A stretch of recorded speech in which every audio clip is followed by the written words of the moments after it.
Hello and welcome back to another Family Channel. I'm Jacob J Booksquare, and today we're going to be wrapping up all the books I read in November. Right off the way, I want to ask a generalistic question is, how many books did you read in November? Did you have any standouts? Are there any books I need to put on my December TBR that I have to read before December 31st? Now, if you're new here, you might not know this, but my last book of the year is already chosen. I do a vlog reading my first and last book, normally correlating with some type of reasoning. Both books are gay, that would happen one year. Emily Henry happened another year. This year, we're reading a duology, so I read the first book for my first book of the year, and then I'm reading the final book in this duology for my final book of the year. As a conversational piece of being like, can you really comprehend something over a course of a year where I read 300, it's a think piece. That being said, we're just going to talk about all the books. I put them in piles. I do small little books. You understand what that means when I pull them up. And let's go ahead and get started. First things first, let's start with our DNF because it was nice, short, and sweet. And that is Stephen King's The Running Man or Richard Bachman, whoever. Stephen King has the same introduction, I feel like, probably for all the Richard Bachmans, because eventually his pen name did get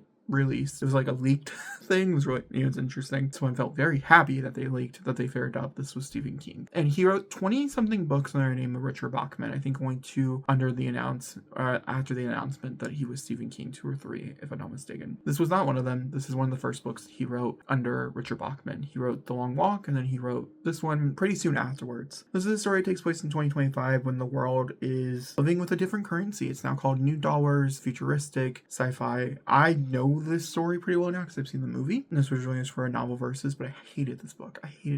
The way women are talked about, the way the language is used, everything about it just screams I was written in the 70s and I don't give a fuck, and I hate it. That's why I DNF'd it, but maybe you love it, and that's okay. If I don't like a book, it wasn't worth my time. I'm gonna get rid of some of the bigger piles because it's easier. So we're going to go into Demon Slayer next. I read Demon Slayer 3 through 7. I'm just going to run through what I rated them real fast. Demon Slayer number 3, I rated a 4. 4, I rated a 4. Volume number 5, I rated a 5. And volume number 6, a 3.75. And then volume number 7, a 4. We'll have a whole video talking about Demon Slayer and wrapping the entire series up in one go, probably at some point during next year, is my best guess. We're finishing Attack on Titans this year for manga, and we're going to finish Demon Slayer next year. I'm hoping to find some more obscure, because I'm just reading like really popular ones, and I feel like I'm missing out. A video coming to you relatively soon, which you should be excited about, is a 5-book vlog dealing with these 3 books. We'll start with Divine Rivals. Divine Rivals by Rebecca Ross follows 2 people who have magical typewriters, and they can send letters back and forth to one another. Now, for the majority of this novel, they don't know they're talking to one another, but they are talking to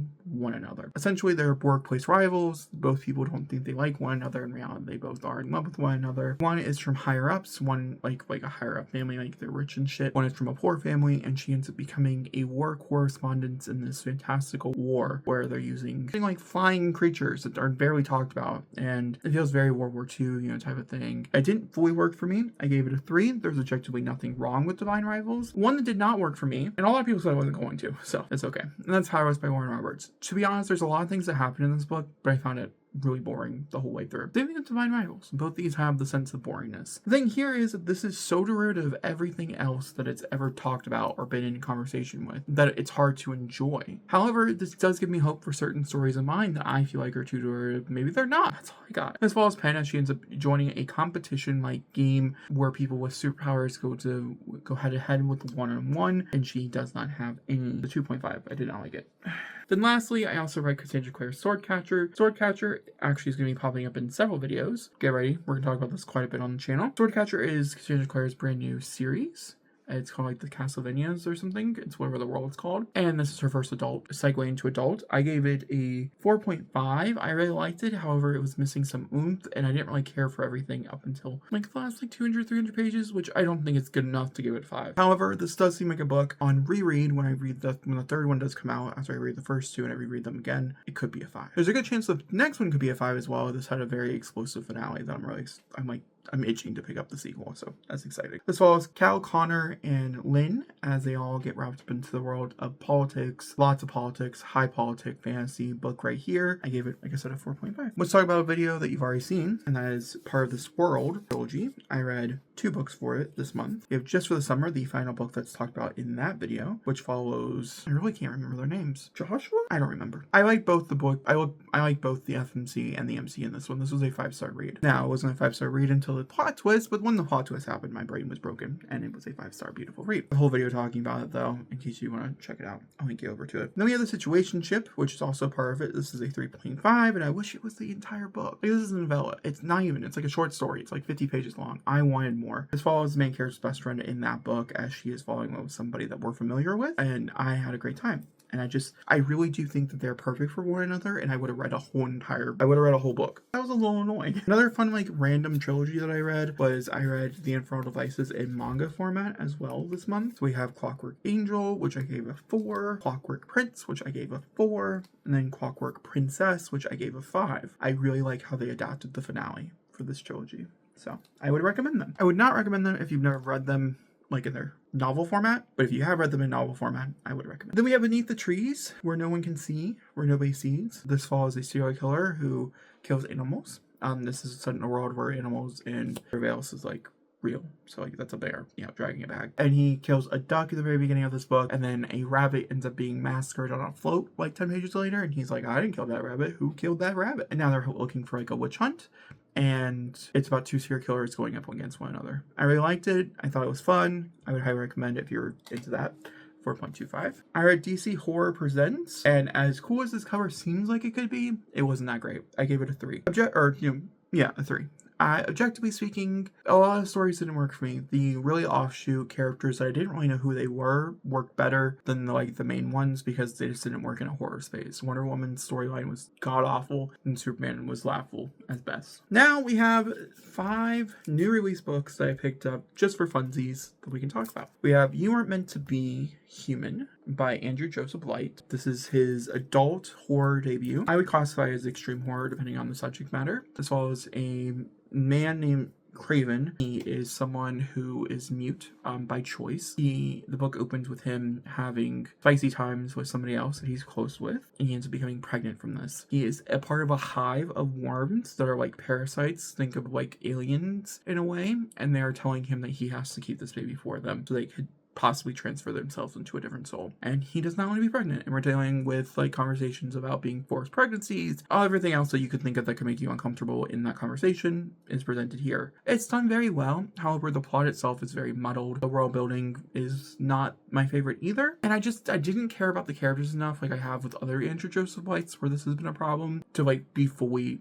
grabbed. However, I would definitely read whatever he writes next. It just wasn't my favorite. I gave it a 3.25. I would recommend it if you're into like the really extreme body horror stuff. I think it's worth it. Reese Witherspoon's Gone Before Goodbye with Haru Cohen was definitely not a recommendation. I gave it a 2.5. I think the writing here is some of the worst I've read all year. I actually don't know why this isn't rated lower. I feel like this could be like a 1-star read if I'm being honest with you. This follows a woman as she is offered a job over in Russia to do plastic surgery on some very big, important people. And she accepts this job because she is down on her luck. And when she gets there and she does the surgery, things go awry and she's on the run for the majority of it. There's also this weird plot line about AI and about like dead ones becoming AI, and I didn't like it either. I didn't like either of those things. We have Local Heavens, which is a book I would hope to read again. This is a K.M. Fedorko. I feel like if I do read it again, it'll be like a first-time experience, which is beautiful. This is set in 2077 as we are dealing with the Americana of the world, except this Americana is a direct retelling of The Great Gatsby. And it was a little bit queer, so there's some interesting choices that are changed because of that, and also a bit more diverse, which I enjoyed. I like every aspect of it. I just wasn't in the mood for the type of sci-fi that it is. So I gave it a 3, but I do think it could be like a 4.5 on reread. So I'm really excited to pick it up eventually and would highly recommend it if you're interested. I would not recommend Alchemy of Secrets, however, by Stephanie Garber. There's a lot of reasons for this, but the main one being I did not like the writing. The main character, who's supposed to be an adult in college, feels barely an adult at that. I would say at the youngest of age of 15. Most of the time. There are some adult situations as well, but nothing goes super deeper than that. I would say it's probably an adult novel due to the language and also the violence. However, I read much worse in YA, so I don't really know why this is classified as an adult book. The writing also here wasn't great, which is weird because I've heard nothing but amazing things about the prose from Stephanie Garber books. This didn't have those. It was a 2.5. It follows a woman who's trying to solve the murder of her parents, who believe that death was involved, and realizes that that world that everybody tells her is fake and that death is not involved is real. And lastly, the last one we're going to talk about, It's Not the End of the World by Jonathan Park Rampage. One of my most anticipated books. I loved Yes, Daddy so much. Yes, Daddy was an extremely uncomfortable and hard to read novel, and I do think some elements from Yes, Daddy should not have carried its way over into this book, but they did, such as some of the sexual elements, I should say, because it didn't really fit the characters. I think it was fine where it was at, but like, I just didn't believe that they would be doing what they're doing, if that makes sense. This follows two gay men as they are having a child with a surrogate, and the surrogate has decided that they do not believe it's safe for them to take the child anymore. Yet, it's during the time of this pink fog that encompasses over California, turning everybody into rabid animals, basically zombie-like creatures. And so you're dealing with extreme violence on one hand, really graphic and disturbing sex on another, and really interesting, potent conversations about the political climate of the America in 2077. However, it just didn't fully all work. Okay, that's a lot to handle, and I just didn't think there was enough pages. The characters are not investable enough, in my opinion, to fully get developed into this world. And so when the really shocking things start to happen, you kind of just like, okay, sure, why not? By the end, I did not care about the clicking, the countdown that's going on throughout the book as well, or the answers and choices that were made. I gave it a 3 is my best guess, because there's objectively nothing wrong with it. It just wasn't fully working for me. Those are all the books I read in the month of November. Let me know once again in the comments what you read and any I should add to my TBR. That being said, if you did not know, I did publish several books. You can see them on the screen right now as we are officially in our outro. So I'm just going to hold them up here just for funsies. Gunshot Residue is the first one. P49 is its sequel. And then Mr. St. James comes out in just a week from today. And it's the final book. And I'll see you next time. Thanks for watching and goodbye.